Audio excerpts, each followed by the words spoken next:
Hi there, welcome to the Fierce Factor podcast. I'm your host, Kaylee Lindholm. And I think it's time for us women to shift the conversation in business and step into our feminine leadership to do the most iconic work the aesthetic industry has ever seen. Each week, I'll be bringing a powerful dose of strategy, sarcasm, solutions, and sass that will rev up your creativity and ignite your brilliance as you link arms with me along our shared path of personal and professional growth in 20 minutes or less. Let's go.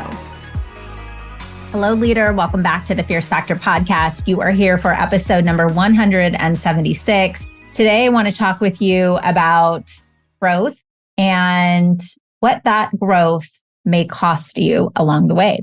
So I am getting ready to head to Dallas here in the next maybe week and a half or so once this podcast airs. And I wanted to share with you some of the concepts that I'll be discussing at the conference in my talks and workshop that we'll be hosting there. And I want to talk to you about growth in general as a female entrepreneur and some of the things that we're just not talking about. We're going to talk about it here today.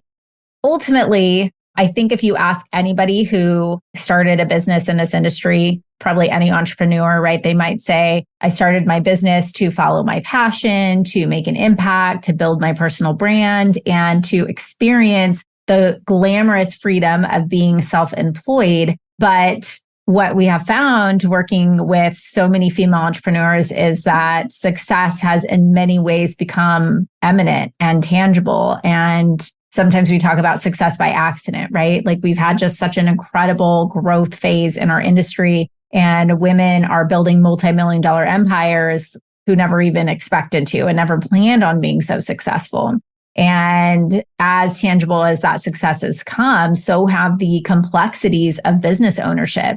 And so maybe this is you as well, have found yourself at a point where that success, the very autonomy ensued by having your own business, by doing it your way, now has you answering not just to yourself, but to a full ecosystem of other people and demands that keep pulling you back into the day-to-day weeds of your business. And so you might have a fully booked schedule on top of juggling all of the team building, training, management, inventory oversight, business development strategy, marketing, sales, patient care, and financial health of the business.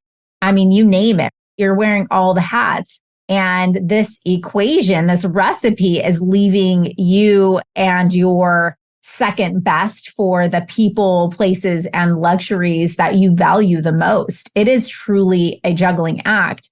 And more importantly, we get into this position, right, where we tend to put ourselves last because of our programming. That's a story for another day, but many of us are people pleasers and we want to make sure that everyone's okay and everybody else is happy and healthy. And it's also our conditioning and our habits to take care of everything. And by the way, happens to be the way that we built the incredible business that we have. And the truth is, there isn't really any part of this recipe that can be eliminated or ignored. What it really does take in order to find the fulfillment and that cross that bridge to entrepreneurial freedom is making an elegant shift in approach to how you manage your ecosystem so that your business can thrive and so can you. And everybody talks about this idea of wanting to scale their business. And I want to just talk about what it means for me to build a life first business. And the difference between a lifestyle business, as an example, and a business that is scaled, right? Because I think we all understand growth. Growth is just get bigger, right? A lifestyle business is really great because essentially you could be your own solopreneur. Your business really revolves around you. You can come and go as you please, but the business does not really, as an entity, have its own life without you there. So if you go on vacation, the business isn't running and operating and making sales, right? The business is totally reliant on you being there. And that is not scalable, meaning that the only output that can happen from that business is the input that you put into it. So you put in and then the business puts out. Whereas a business that is scalable, it's a business that is essentially generating income from other sources, assets, employees, etc., while you are not necessarily a part of the equation at all. And so in order to do that, it takes an entirely different approach and a shift in how we perceive ourselves in relationship to our business. And that's a lot of the work that we do on a day-to-day basis in our academy, the emotional aspect of it. And it also means having a strategy in place and operationalizing your company, right? And so that is really the sweet spot where we see women coming to get support, where they already know how to make money. They know how to get clients in the door. But then how do you transition? How do you manage through that critical inflection point of building a business that is just more growth? And by the way, as you grow, so do your expenses, so do your headaches, stress, all of those things. But how do you transition from a growth model to a place where your business is dynamically, disproportionately growing in income, but maintaining the same baseline of fixed costs and all of the things and employees and marketing and all of that, right? And so fixed with some variability. Someone don't throw a tomato at me here, but essentially there's a disproportionate output coming from the input that you're putting in as an owner. And so everybody kind of talks about, I want to scale my business. And this is a multiple year process that happens because first it starts with a decision. We'll talk about that today. But then it takes a whole uncomfortable, really tedious, long, unsexy, painful process.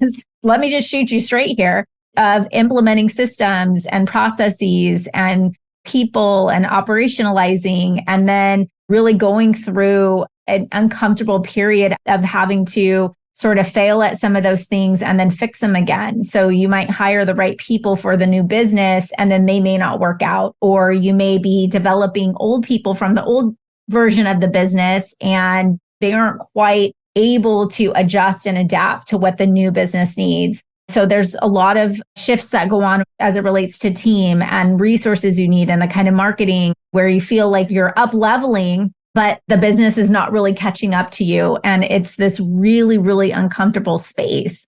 So when I talk with our clients, they're all in, excited, ready to scale all the things. And we're talking about things like cash reserves and status and visibility and recognition and power and respect and leadership and dominance and impact and influence and autonomy, being rich and happy and at ease and at peace and having clarity and patience and time to do the things that we love. But what's actually happening as you continue to grow and grow and grow is that in proportionate levels, does your headaches and your stress, sleepless nights, balls dropped at home, being pulled in a multitude of directions, feeling this like tug of war, the sense of urgency and rushing and exhaustion and lack of focus. And we start plugging holes and we start spending money that we shouldn't be spending on things to fill our energy gaps. And we start delegating critical leadership tasks because we're just overwhelmed and tired. And I hear this so often. When we think about the beauty of having our own business and what growth means, there's this internal tug of war of growing this successful business while balancing the emotional and physical energy that this kind of growth requires. And this is where this common inflection point for successful entrepreneurs happens, where this hustle model of growth that stimulated success to a certain point where you knew that the amount of time you spent working was going to generate more income. Now, all of a sudden, that doesn't work anymore. That has become the Achilles heel for you as a leader whose business now needs you to show up as a different kind of woman, as a leader who needs to evolve into a strategic thinking visionary CEO. And this is where a new model of growth is required. And so reimagine a business where exponential growth is possible without requiring more time or energy or hands on your patients. And this framework is totally possible for you, but you're not going to find it in a business book that was written in 1945 because women were not building multi-million-dollar empires back then. So there has to be a completely new ideology and shift around how we show up and grow our businesses as women. And in this industry in particular, I see a lot of women who talk about wanting to grow. They know they need to grow. They know they need to invest in themselves in their business. but they're not really willing to work hard outside of their comfort zone. They like to stay within their area of competence and confidence, just continue to go to courses and learn how to be better at their skill, to be better clinically, to read more studies, to be more innovative. And if that's you, that's amazing. And yes, that's a huge part. Delivering results is absolutely critical to growing and sustaining a successful business. Don't get me wrong. But if you want to scale your business, if your business is getting to a point where it needs its own soul, it requires of you as a leader to step up and become the ambassador of that business and deliver the resources to that business so it has its own ability to deliver on its mission without you and your energy gaps and your emotional drain and your time suck and all of the things that are going on for you personally. This is the whole point, is that growing and scaling a business, it is an inside job. And what that requires of a leader is to really up-level how we think. And I see too many successful, confident, powerful women who feel like they're trapped in their own business because they are exhausted by this sort of growth rat race where they don't know how to get out of that. Like the machine is going. You cannot push the stop button. It will not stop. And so working harder to work your way out of the hard work is not a strategy. That does not work. There has to be a new approach. There has to be a shift in your business model and in your mind as a leader to manage that business. So you start to get exhausted, and then good old aesthetics, a private equity firm comes knocking at your door like, hey, I know, sell your business to me. We'll take care of it. This will just solve everything. We'll take control and just take over all of the creative control and uplift you and give you all of this platform. Instead of remembering, what did I set out to accomplish in my business? What am I building here? What is the mission I'm on? And what are the decisions that I need to make in my business? And what do I need to do to push myself out of my comfort zone instead of just pushing harder to work harder and do more to actually get the results that I want in my business? This is the cost of growth. And at the end of the day, you haven't really made a real investment in your business into what your business needs to scale if you haven't invested in developing yourself to endure the emotional toll that it takes to endure these adversities and challenges that you will face through the scale process. And so often what we do is we turn to everybody else, right? And we'll say, it's my team. Where have all the good people gone? I can't find anybody. I just want my team to do their job. Why can't they just do their job? A mentor of mine, she reminds me about our conversations about leadership and how they're always about other people, right? When we talk about, go to your average leadership conference and it's teaching you how to manage other people and lead other people. And yet, from my perspective, the only person that you need to lead and have agency over is yourself. And so there is just this tremendous freedom I have found in taking accountability for my own actions as a leader and in terms of making a decision on how I want to show up and be the leader of the business that I'm trying to grow in the future, not the business of the past. So when you hear things like, well, how do I get people to do their job? Well, the answer is you become a better leader of those people, because if you were a strong leader, you would A, have the good people that could do their job, or B, be able to influence other people to do their job for their own reasons, to do the thing that you need them to do. That is leadership. And you don't have to drain yourself. You can actually build a business that feels good, that empowers you and uplifts you and supports you. And I do believe that we have to stop talking about, I need different people, or I need people to do this, or I need things to change, and start taking accountability for ourselves as leaders. And the whole point of this is that you're going to feel all of the things. That is the cost of growth. What's on your mind today? Are you feeling fear? Are you feeling anxiety? Are you feeling uncertainty or unknowing? Where can you turn? If we know we're going to face these experiences, then what tools have we put in place to support us through that process? Most of the work that you need to do is in your own mind. And I really believe that the biggest source of stress that we have in our business as we're growing is our indecision. It's our indecision to move forward or to move back. We're straddling the line, and not choosing is also a decision. So what's the one decision that you need to make? Because growth is a process, but the kind of growth that you want to experience actually comes from one decision. And it's one decision to knock that first domino that's going to catapult the rest of them. And yet I talk to women so often that want it so bad, yet they'll sign up for a course or a program and then just not attend. Or they'll hire someone, but then they'll go 50% in on training them just in case they might leave them. Or they'll raise their prices to match the results that they're providing to their patients, but then they'll reactively discount during a slow season. Or they'll value their team differently when they're in a season of stagnation. So yes, it's a process, but it's a process to decide to go all in.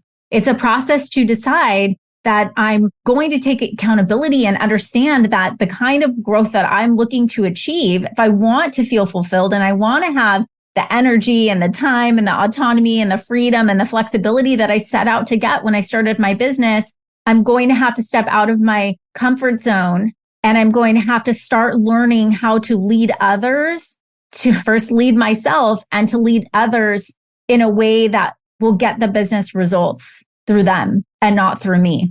And that's why success is an inside job. And so I invite you today to level up and to make a decision. My pastor used this analogy at church this weekend. He was saying, sometimes we want to just really slow down when we get into a tough situation, or we're not sure, we're processing. And he was talking about the experience of learning how to ride a dirt bike. And he was saying, you get into this mucky sand or whatever, and you feel like you want to slow down, but if you slow down, you'll sink. And so you actually have to not hit the brakes, but speed up on the throttle, right? Or hit the gas pedal to propel you forward. That so resonated for me when I was thinking about our business and how we show up in our business when we're scared and we instinctively want to stop and slow down and we want to process and decide and sit in overwhelm. What we really need to do is just put our foot on the gas pedal and go and get through the turbulence. Push through it. Just do what we know we need to do to get ourselves to that next level. And so my call to action for you today, leader, is to get really, really honest with yourself. What is it that you want? What is it that you really, really want? And what sacrifices are you willing to make to get there? And what, no matter what commitment will you make to yourself to endure the discomfort on your way of achieving that goal? Because it's going to be there, right? It's coming. And who will hold you accountable? See, if you're looking to level up past the next $1 million milestone, there's one thing I know to be true. You need a circle that gets it. You need a circle of people and accountability and an ecosystem of support that is going to help you achieve that goal, not hold you back, not make you doubt yourself, not question it, not make you think you're crazy. You're crazy because you're doing something that is totally out of the normal. And we have these conversations in our academy all of the time. We are trailblazing. And I'm not talking about just, injectors and physicians and women in our space are trailblazing. No, we as female entrepreneurs are trailblazers. Whose grandmother here built a multi-million-dollar empire? Probably not many. So give yourself some credit for how awesome you are. Tap into your own brilliance, step up and take accountability, and become the leader you need to be to lead your business to its next level. I believe in you. I'm here to help you. We can support you and you can do this. And no, you're not alone. And if you feel like the cost that you're paying for the growth you are experiencing is moving you in the wrong direction, leader, take a minute and recalibrate. Spend some time reimagining what the new version of success looks like for you. You don't have to make decisions today that support a person or a business or the decisions that you thought were right for you a year or 2 or 5 years ago. You can start over and you can take everything that you've gained and you've built and you can use it as tailwind for the next version of yourself. But you got to make that decision. All right. Thanks for tuning in today. I will see you same place, same time next week. Listen, leader, if you're vibing with me here, hang tight. because I have a brand new resource for you. You are a successful, confident, powerful woman who just isn't into being average. No, you have a calling, and part of that calling is requiring you to level up. And I know that if you're working across the next $1 million milestone in your business, you need to be in the right circles. And perhaps that's why you found us. I'd love to invite you to join The Blueprint, a weekly resource for inspired, provocative thinkers who are taking this conversation to the next level. Get access to free business tools, podcast supplements, guideposts, and direct communication with me and my expert team. And of course, a masterfully curated circle of women making big moves and disrupting the status quo in aesthetics and wellness. You can link directly through the show notes or head to klcconsultants.com/blueprint. It's time to elevate. See you there, goddess.